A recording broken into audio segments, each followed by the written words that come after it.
Hello everyone, very good morning and welcome to my YouTube channel. So friends, हम कर रहे हैं इसमें चैप्टर 11th हिस्ट्री का चैप्टर नंबर 4 इस्लाम धर्म का उदय और विस्तार। तो इसमें तीसरे जो खलीफा की बात करते हैं अब इस वीडियो में। प्लेलिस्ट में जाके आप पहली वीडियो देख सकते हो इस चैप्टर की। तो चलो करते हैं इसको। तीसरे खलीफा पहले दूसरे के बारे में देख चुके हैं और अब तीसरे के बारे में। तीसरे खलीफा उस्मान ने अपना नियंत्रण मध्य एशिया तक बढ़ाने के लिए और अभियान चलाए। तीसरा खलीफा कौन है? उस्मान। पैगंबर मोहम्मद की मृत्यु के बाद एक दशक के अंदर अरब इस्लामी राज्य ने नील व ऑक्सस के बीच विशाल क्षेत्र को अपने नियंत्रण में ले लिया। ठीक है, एक दशक के अंदर, ये 10 सालों के अंदर ही पैगंबर मोहम्मद की मृत्यु के बाद इस्लाम ने अपना राज्य का बहुत विस्तार करा। इनके प्रांतों में खलीफा शासन लागू हुआ। अध्यक्ष को अमीर कहते थे, जो उनका अध्यक्ष होता था उसको अमीर कहते थे। कबीलों के मुखिया अशरफ कहते थे कबीलों के मुखिया को। और केंद्रीय राजकोष बेत अल माल कहते थे उसको। क्या कहते थे? बेत अल माल। तो ये तीनों टर्म इंपॉर्टेंट है। अध्यक्ष अमीर कहते हैं, कबीलों के मुखिया को अशरफ कहते हैं, और केंद्रीय राजकोष का जो होता है उसको बैत अल मल कहते हैं। गैर मुस्लिम कर को खराज कहते हैं। इंपॉर्टेंट है ये, जो जिजिया होता है गैर मुस्लिमों से जो लिया जाता है वो खराज व जिजिया है। और ईसाई के संरक्षित लोग क्या देते हैं? धिमिस। ईसाई राज्य के संरक्षित लोग वो धिमिस देते हैं। क्या देते हैं वो लोग? धिमिस। तो इम्पोर्टेंट टर्म है, बहुत इंपॉर्टेंट है, इम्पोर्टेंट, इसको आप लिख सकते हो। प्रारंभिक इस्लामी राज्य के शासन में मक्का के कुरैश लोगों का ही बोलबाला था। तो इस्लाम के शुरुआत में किसका बोलबाला था? मक्का के कुरैश जाति का। तीसरे खलीफा उस्मान कुरैश था। कौन? उस्मान। उस्मान की हत्या कर दी गई उसके बाद में उस्मान की हत्या कर दी गई। अब चौथा आता है, चौथा खलीफा के बारे में पढ़ते हैं। अली। क्या नाम है इनका? अली। और 656 से 61 इनका टाइम पीरियड है। ठीक है फ्रेंड्स, तो आगे देखते हैं इसमें।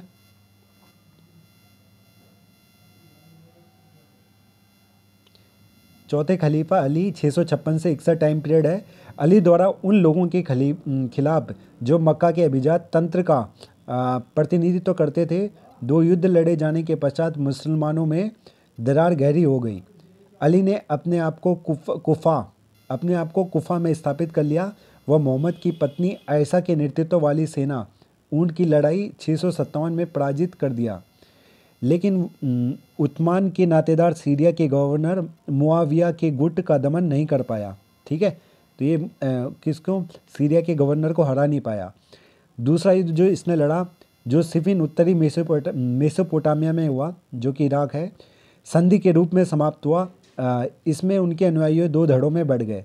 जो उनके फॉलोवर्स थे वो 2 पार्ट्स में बढ़ गए। जो साथ छोड़ गए वे खर्जी कहलाने लगे। और एक खर्जी द्वारा कुफा सार में एक मस्जिद में अली, एक खर्जी ने क्या करा? एक कुफा क्या होता है? शहर। कुफा को शहर कहते हैं। एक मस्जिद में अली की क्या कर दी उन्होंने? देखते हैं, हत्या कर दी होगी।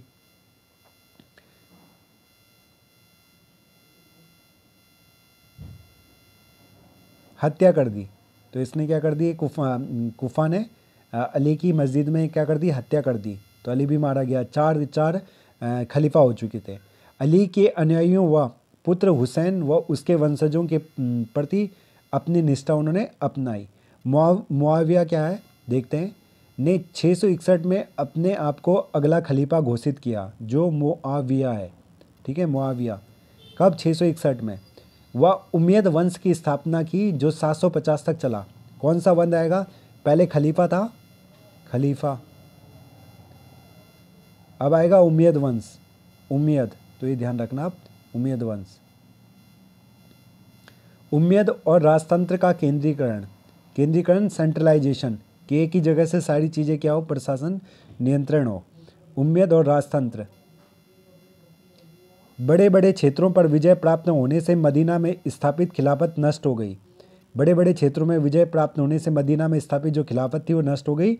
अब उसके बाद उसका स्थान बढ़ते सत्तावादी राजतंत्र ने ले लिया। पहले उमैयद खलीफा मुआविया ने, कौन थे? मुआविया ने दमिश्क को अपनी राजधानी बनाया। दमिश्क व बाइजेंटाइन साम्राज्य की राज दरबारी रस्मों व प्रशासनिक संस्थाओं को अपना लिया। ठीक है, तो इसमें ईसाई मत है, ईसाई विचारधारा को अपनाया, मतों को अपनाया। वंशगत उत्तराधिकार की परंपरा भी शुरू कर दी। ठीक है, जो क्या होता है, राजा का बेटा राजा बनता है, वो उस वंश प्रणाली को इसने शुरुआत करी। वो प्रमुख मुसलमानों को मना लिया कि वे उसके पुत्र को उसका वारिस स्वीकार करें। उसके बाद उम्मयद 90 वर्षों तक, वो अब्बासी 2 शताब्दी तक, 200 वर्षों तक सत्ता में रहे। इस्लाम उम्मयद शासन की वैधता प्रदान करता है। उम्मयद हमेशा एकता के लिए अनुरोध करते रहे, वह विद्रोहों को इस्लाम के नाम पर दबाते रहे। कौन? उम्मयद लोग। ये हमेशा एकता के लिए अनुरोध करते रहे, वह विद्रोहों को इस्लाम के नाम पर दबाते रहे। तो एक अच्छी चीज़ थी इनमें ये। अब आगे देखते हैं इसमें स्लाइड्स में, नेक्स्ट वाली में।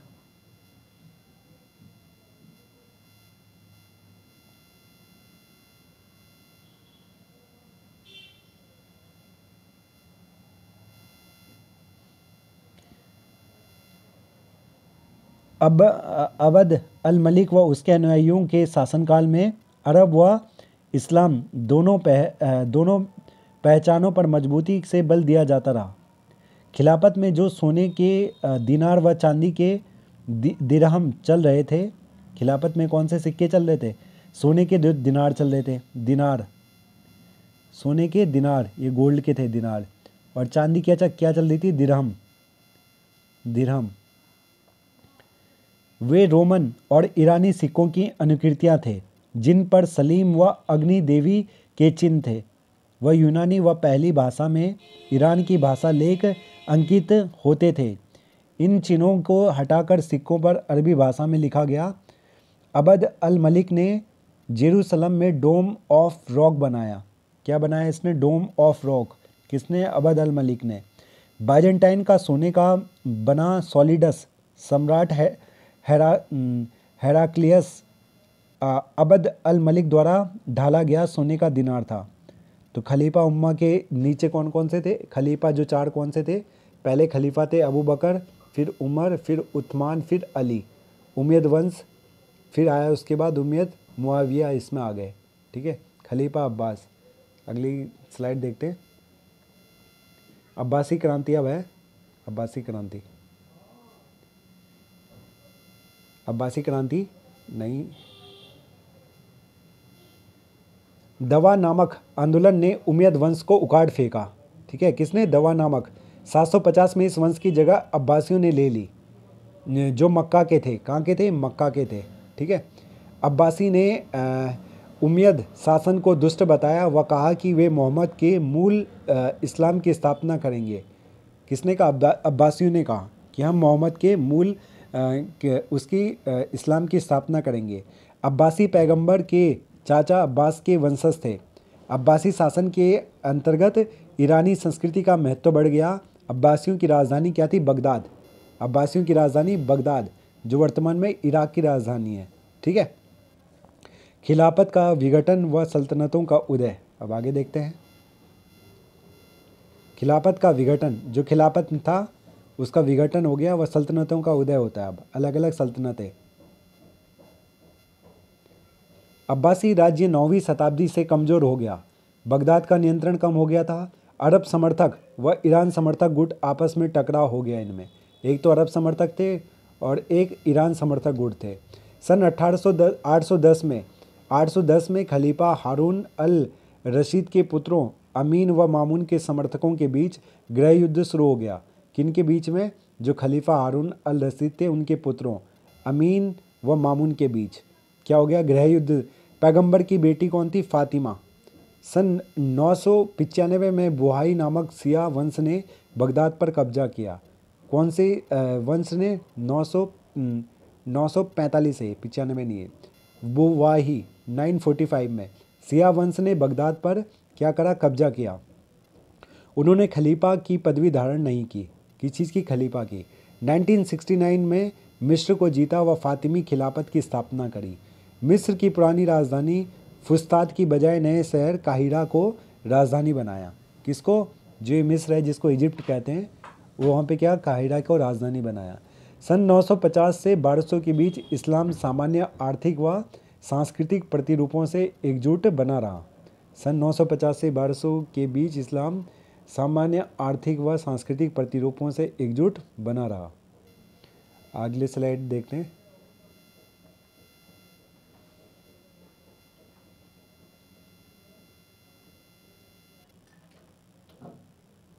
गजनी सल्तनत की स्थापना अलप्तिगिन 1961 में किसने करी? अलप्तिगिन ने द्वारा 961 में की गई।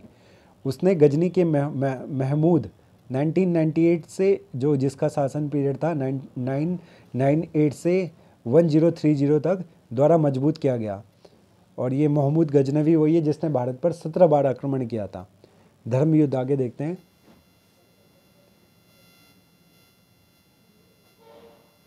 ईसाइयों का धर्म ग्रंथ न्यू टेस्टामेंट जो कि बाइबल का पहला चैप्टर अथवा इंजील है, ईसाइयों का जो धर्म ग्रंथ है।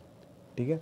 अरबों ने जेरूसलम को 638 में जीत लिया था। किसको? जेरूसलम को। जेरूसलम जो कि आज आधुनिक इजराइल की कैपिटल है, जेरूसलम। और यहाँ पे यहूदी धर्म के सर्वाधिक लोग रहते हैं।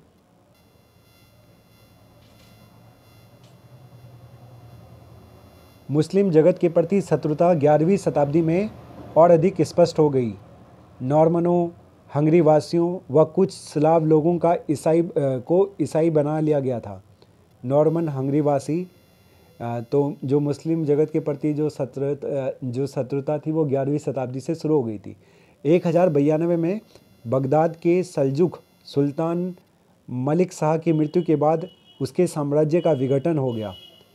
इससे बाइजेंटाइन सम्राट, जो बाइजेंटाइन राज्य था उसके सम्राट एलेक्सियस प्रथम को एशिया माइनर व उत्तरी सीरिया हथियाने का मौका मिल गया, तो उसने यहाँ पे कब्जा कर लिया।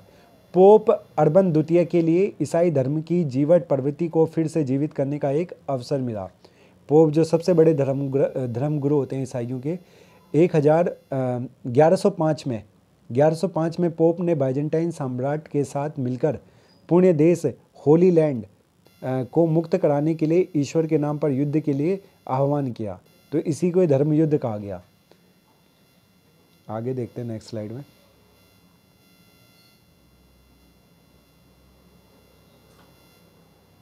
एक 1095 व 1291 के बीच पश्चिमी यूरोपीय ईसाइयों ने पूर्वी भूमध्य सागर लेवेंट के तटवर्ती मैदान में मुस्लिम शहरों के खिलाफ युद्धों की योजना बनाई व फिर लगातार अनेक धर्मयुद्ध लड़े।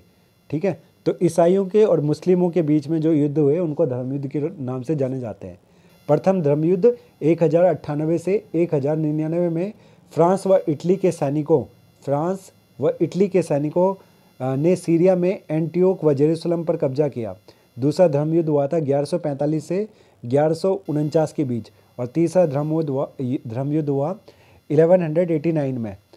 अब अगला इसका टॉपिक जो हम करेंगे economy, agriculture and urbanisation and commerce, वो नेक्स्ट वीडियो में करेंगे। तो इस वीडियो को ज़्यादा से ज़्यादा शेयर करें, लाइक करें, कमेंट करें।